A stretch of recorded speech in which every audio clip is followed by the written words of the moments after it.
Now, it's thought there are more than 13,000 victims of modern-day slavery living and working in London against their will.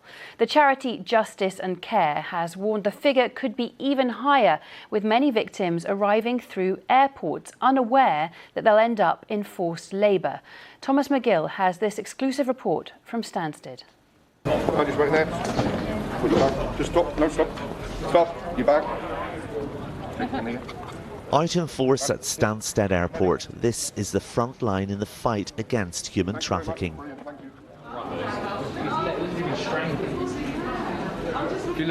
And it wasn't long before officers spotted someone acting suspiciously, a young man who just arrived from Bucharest. Your girlfriend bit you, that's a lot of bites for a girlfriend. He said he didn't have a girlfriend. Yeah. Once approached, officers discovered more worrying information. When he's provided details for the person picking him up, it's not then matched the person that's phoned him to say they're collecting him. So that gives us some concerns that maybe he either doesn't know who's collecting him, or the person who is collecting him isn't who he thinks it's going to be, which makes us think he might be vulnerable. People don't often believe me, but our biggest, most vulnerable people that come into the UK are generally young men we see here at Stansted, and that's due to them being exploited within the labour industry. So they come through Stansted to go out to do farming work, or they go out to construction sites where they're paid either no money, or they come into the country in debt to those that have got them to the UK in the first place. Today's searches are all part of a much bigger international, multi-agency-wide operation focusing on human trafficking, which is often linked to other forms of organised crime. No one knows the true extent of the problem or how many people are living here as victims of modern slavery.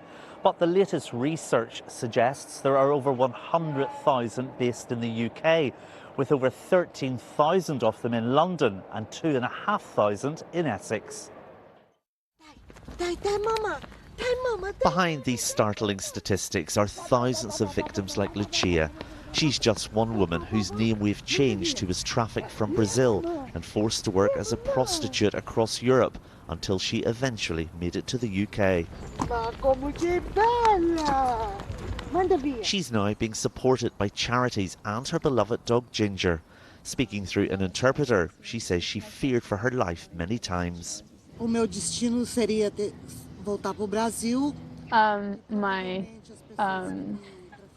My future would be being in Brazil, still being trafficked, and possibly the people that trafficked me would have already sent me to the cemetery. Lucia is one of the lucky ones, being supported by the charity Ella's, who operate a number of safe houses across London. They warn there are many others living in plain sight who also need to be protected. Nail bars, car washes, other places that, again, people can be working for low pay, and no one's asking the questions because it's convenient and easy to turn a blind eye. Back at Stansted Airport, and there's an update on the young man who was stopped earlier. He's potentially coming to work. He could be a victim of modern slavery, so we are going to protect him, offer him help. If he doesn't accept help, we'll refuse him and send him back to Romania. So some success today, but officers know it won't be long before there's others making their way here, vulnerable and unaware of what lies ahead. Thomas Magill, BBC London.